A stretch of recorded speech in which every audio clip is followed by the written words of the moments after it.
So وَأَوْحَيْنَا إِلَى مُوسَى إِذِ اسْتَسْقَاهُ قَوْمُهُ أَنْ اضْرِبْ بِعَصَاكَ الْحَجَرَ. So we revealed to Moses, when his people sought drinking water from him in the desert, strike the stone with your staff. So he's told to strike the stone with his staff. And then it says, فَانْبَجَسَتْ مِنْهُ إِثْنَةَ عَشَرَةَ عَيْنًا قد علم كل أناس مشربهم وظللنا عليهم الغمام وأنزلنا عليهم المن والسلوى كلوا من طيبات ما رزقناكم وما ظلمونا ولكن كانوا أنفسهم يظلمون. So here the ayah ends with saying they were ungrateful. We gave them all these blessings. We gave them the manna and the quail, and despite that, they oppressed themselves. So if you look in Surah Al-Baqarah, it says, وَإِذَا اسْتَسْقَى مُوسَى لِقَوْمِهِ. Recall how Moses sought drinking water in the desert for his people. So now Moses is seeking it for his people, right? There the people asked Moses, right? So it's letting you know that he's answering the request of his, and this is what prophets do, they serve their people, right? So فَقُلْنَا اضْرِبْ بِعَصَاكَ الْحَجَرَ. Okay, so far it's the same. فَانْفَجَرَتْ مِنْهُ. But here it says فَانْفَجَرَتْ. فانفجرت منه 12 عينا قد علم كل أناس مشربهم. There's the same. But now Allah says كلوا واشربوا من رزق الله ولا تعثوا في الأرض مفسدين. So they haven't gone astray yet. He's telling them don't sow corruption. But in the other one he says that they ما ظلمناهم ولكن كانوا أنفسهم يظلمون. They were the oppressors. So anfajarat means that it burst forth and flowed freely and strongly. Imbajasat means that it flowed but then it diminished with their sins. So the imbijas is that the flow actually diminished the more they sinned. And so these are the type of nuances that you're going to find in the repetition. So to look at another one, so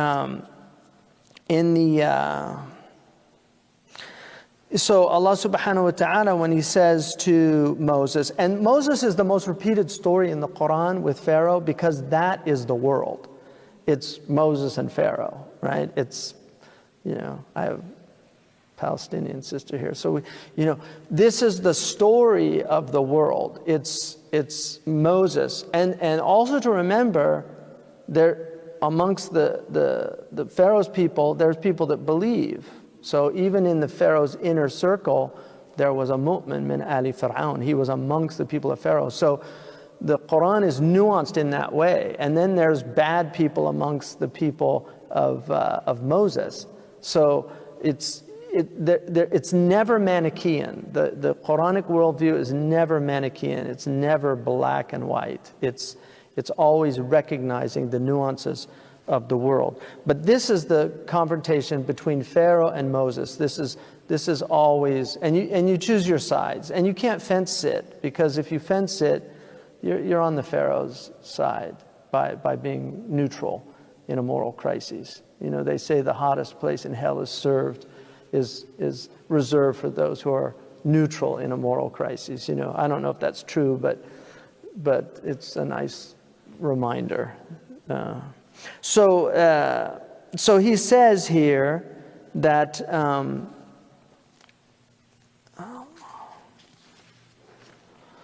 and so Moses, said, وَقَالَ مُوسَى يَا فِرْعَوْنُ إِنِّي رَسُولٌ مِّن رَبِّ الْعَالَمِينَ. So I am a messenger from the Lord of the worlds. حَقِيقٌ عَلَى أَلَّا أَقُولَ عَلَى اللَّهِ إِلَّا الْحَقِّ. And I'm obliged to say nothing about God but the truth, right? So he's telling him, I'm not going to lie to you. I'm going to tell you the truth. And then he says, that I have come with قَدْ جِئْتُكُمْ بِبَيِّنَةٍ مِّن رَبِّكُمْ. I've come with a clear proof from your Lord. فَأَرْسِلْ مَعِي بَنِي إِسْرَائِيلَ. So set free the children of Israel. And this is also in the Bible mentioned. So what's his sign? قال إن كنت جئت بآية فأتي بها. So he says, if you have a sign, let's see it. إن كنت من الصادقين, if you're truthful. فألقى عصاه فإذا هي ثعبان مبين. So he threw down the staff, and it was a manifest thu'ban. Thu'ban is a giant snake, like an anaconda or a python. It's a huge snake. And so that's what he says there. And then وَنَزَعْ يَدْهُ, and then he takes out فَإِذَا هِيَ بَيْضَاءُ لِلنَّاظِرِينَ. And so that's there. And then in Taha, when Allah subhanahu wa ta'ala has the meeting with Musa alayhi salam and asks him, what's in your right hand? Allah knows what's in his right hand. But he asks him, ما تلك بيمينك يا موسى؟ قال هي عصاي أتوكأ عليها وأهش بها على غنمي ولي فيها مآرب أخرى. قال ألقيها يا موسى فألقاها فإذا هي حية تسعى. So here it's a little snake. Now there's two reasons for that. One, if it was a thu'ban, it might have created a real fear in Musa himself, because this is the first time he's seeing the miracle. So it's a little snake that's moving, tasa, quickly. So this is going to be less frightening if it suddenly was a giant snake. It would be terrifying for him. And then what does Allah say? قال خذها ولا تخاف. Take it and have no fear. Right? So he's letting him know. سَنُعِيدُهَا سِيرَتَهَا الْأُولَى. We'll return it to its original. So he takes it as a staff again. Right? So that is an example. Now finally, this is the third time. So there's 3 times that this is mentioned in the Qur'an. The first time is in terms of the books, is confronting Moses. But before that, the first time in terms of time dimension, because remember, there's no past, present, or future for God. It's all one for God. And so the Qur'an is past, present, and future. It's non-linear. So there's things that he'll tell you before that are after in terms of our experience. But with God, they're all in immediate knowledge with God. It's just the eternal now. And so there's no... So he says... in this third one,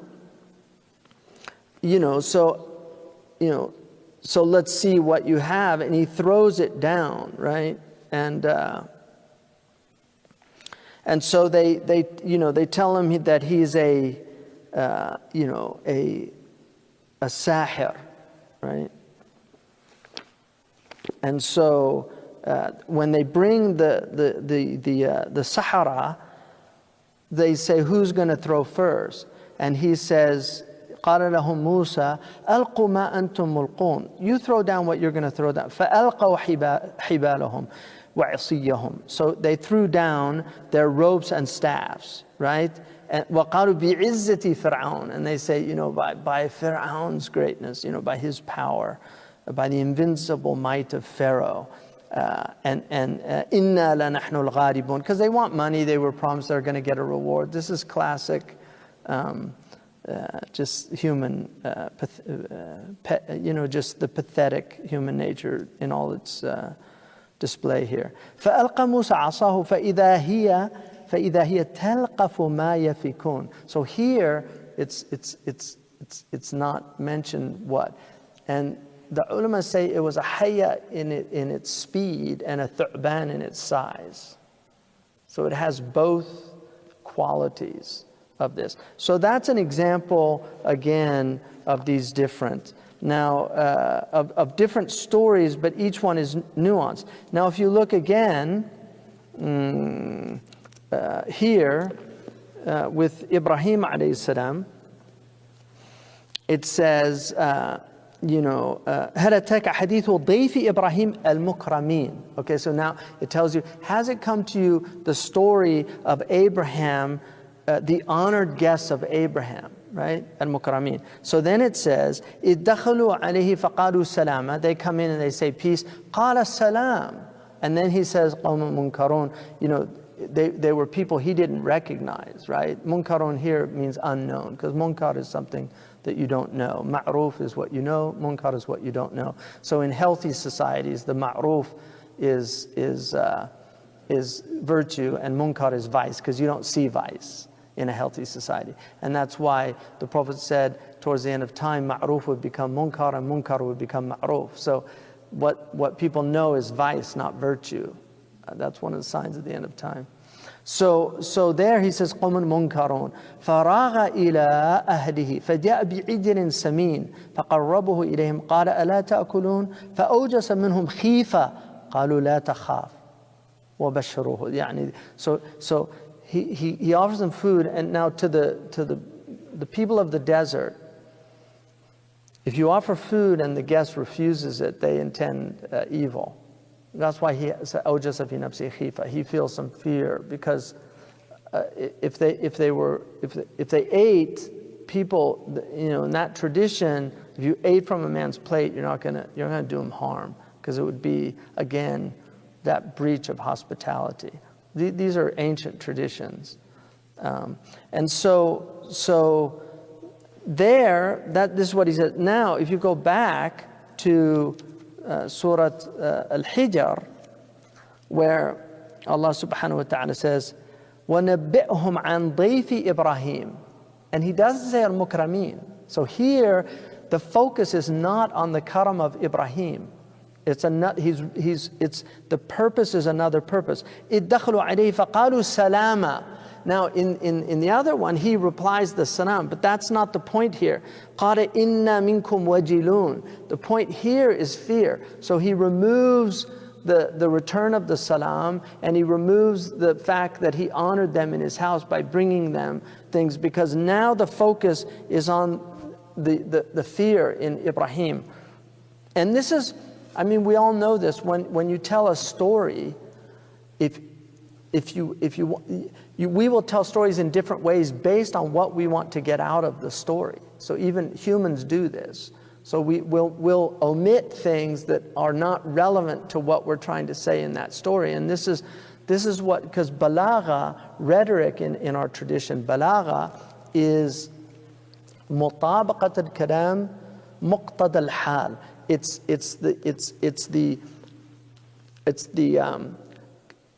the relationship of the words that you are speaking, that they correspond to the muqtada al-hal. So for instance, you know, in the adhan, when Umar radiallahu anhu, you know, as-salatu khayrun min an-nawm. So some of the Muslim schools don't accept that, because they say, you know, salat is khayrun min lots of things, like the least of which is sleep. But for muqtada al-hal at Fajr, that's the most appropriate thing to remind people that it's better of. Like if you were eating, it would be khayrun min al-akal, you know, or something. But here you're sleeping. So that rhetoric is always looking at what are the most appropriate words in the given situation that you're in. So now we can look at another aspect of the repetition, what appears to be repetition, but like I said. So if you look at the beginning of the Qur'an, Alif Lam Mim, ذَلِكَ الْكِتَابِ لَا رَيْبَ فِيهِ هُدًى لِلْمُتَّقِينَ, or لَا رَيْبَ, stop, فِيهِ هُدًى لِلْمُتَّقِينَ الَّذِينَ يُؤْمِنُونَ بِالْغَيْبِ يُقِيمُونَ الصَّلَاةَ وَمِمَّا رَزَقْنَاهُمْ يُنْفِقُونَ. So here, Alif Lam Mim, this is the book of Allah. There is no doubt therein. It is a guidance for the God-fearing, the people of taqwa, those who believe in the realms of the unseen, who duly establish the prayer set by God, and who spend charitably out of what we have provided them, and those who further believe in this Qur'an that is sent down. Now, there's no doubt, right? And then Allah gives the three types of people, but then He talks about the people fi qulubihim marad fazadahum Allahu marada, about the hypocrites, the 13 ayahs that deal with the hypocrites, and then the sufaha. And then he goes on, and then it says, if you're in doubt about this book, right? So this is all about removing doubt, and then the proofs for that. Now, if you look at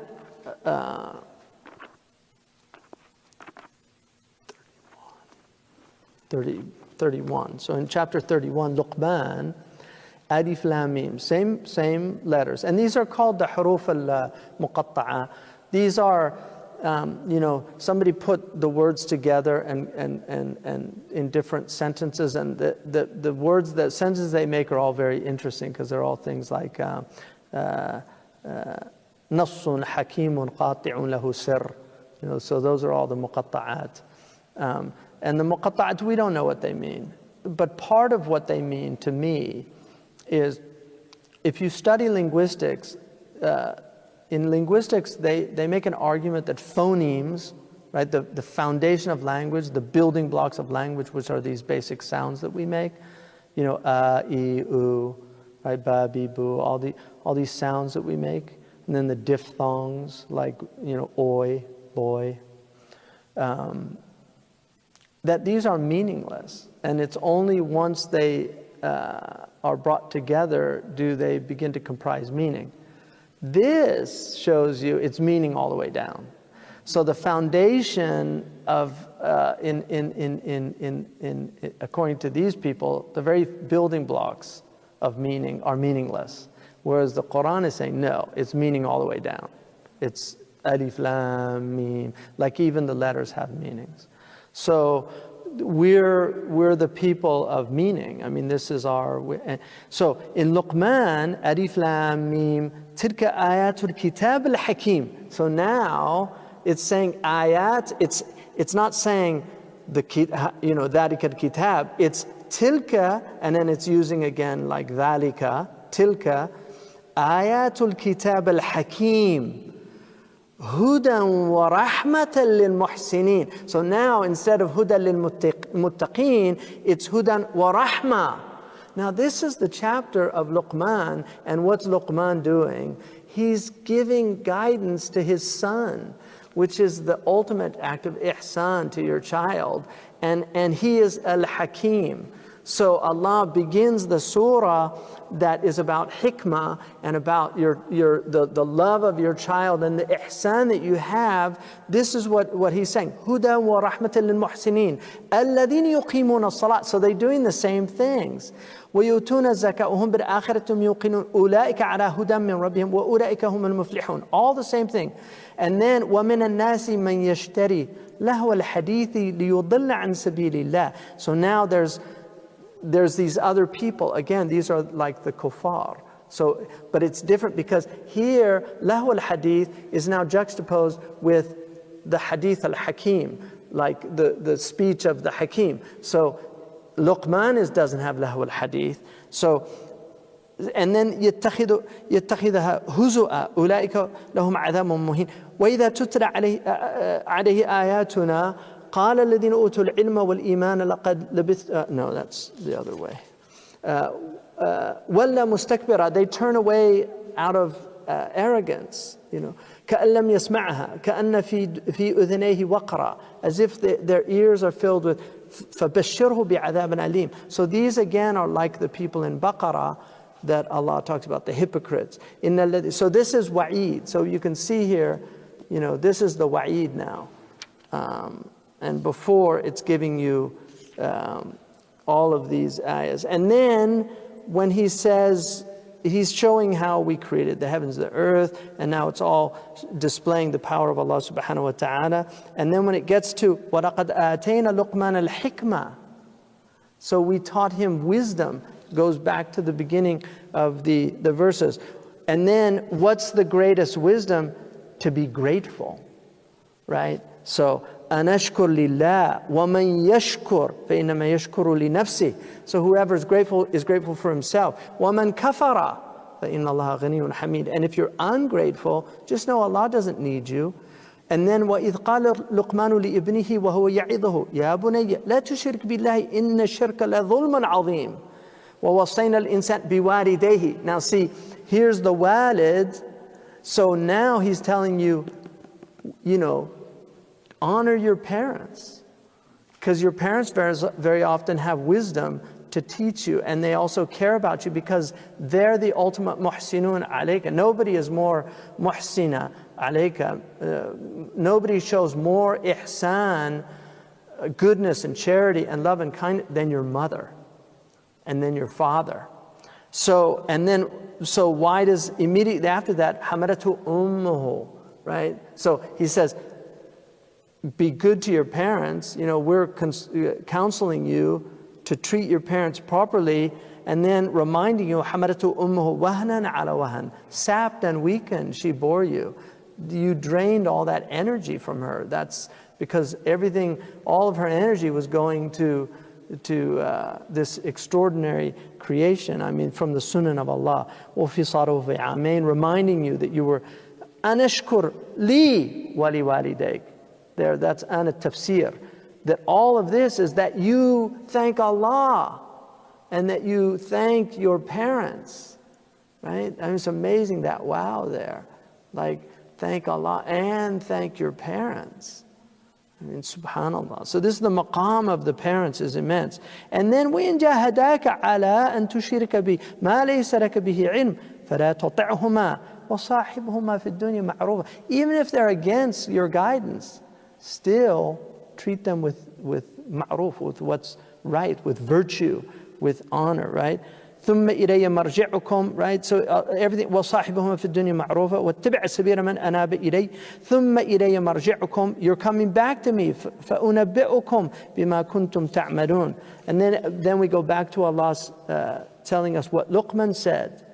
He says to his son, should there be any deed, even if it's only be the weight of a grain or a mustard seed, and though it be concealed in a rock, in the high heavens, in the deep earth, Allah will bring it forth. Indeed, Allah is subtle, all aware. My dear son, establish prayer, enjoin what is right, command the right and forbid the evil. Be patient with whatever afflicts you. The ulama say that he's saying that aqim as-salat wa'mar bil ma'ruf wanha 'anil munkar wasbir 'ala ma asabak. And be patient, because when you do amr bil ma'ruf and nahi 'anil munkar, people are going to react to it. إن ذلك من عزم الأمور ولا تسعر أو تساعر خدك للناس ولا تمشي في الأرض مرحا. Don't show people contempt by turning your away from them, and don't, in other words, don't be arrogant, right? And don't walk on the earth haughtily, exultant, proud. إن الله لا يحب كل مختال فخور. Allah does not love those who are swaggering or boastful. وَقْصِدْ فِي مَشْيِكَ, be modest in your walk. وَغْضُضْ مِنْ صَوْتِكَ, and lower your voice. إِنَّ أَنْكَرَ الْأَصْوَاتِ إِلَى صَوْتِ الْحَمِيرِ. These are all wisdoms, right? And then, haven't you seen how Allah subjugated everything in the heavens? أَلَمْ تَرَوْا أَنَّ اللَّهَ سَخَّرَ لَكُم مَا فِي السَّمَاوَاتِ وَمَا فِي الْأَرْضِ. Everything in the heavens and earth has been subjugated for you. These are all reasons to worship. Now He's giving you the reasons why. This is telling you why you should worship Allah subhanahu wa ta'ala. وَمَنْ يُجَادِلُ فِي اللَّهِ بِغَيْرِ عِلْمٍ وَلَا هُدًى وَلَا كِتَابٍ مُنِيرٍ. And if you say to these people who argue without any guidance, if you say to them, follow what's been sent down, right? No, we follow what we found our ancestors doing. And it says, even if shaitan is calling you to a hell, like you're going to just go astray. So it goes on, right? So, I mean, these are all, mashallah, it's all reminding you of why you should worship Allah subhanahu wa ta'ala. And then the very end, يا أيها الناس اتقوا ربكم واخشوا يوما لا يجزي والد عن ولده. Luqman cannot help his son if he doesn't follow his guidance. So, fear that day when you're going to have to go back to your Lord, right? ولا مولود هو جاز عن والده شيئا إن وعد الله حق. And then don't get deluded, because shaitan, he's out there to delude you, right? So those are all examples of where Allah subhanahu wa ta'ala there's reasons why He's putting one against the other. And you'll see this in many, many chapters. Also the beginning always with the end is very interesting in the Qur'an. So whatever the beginning is and follows the end.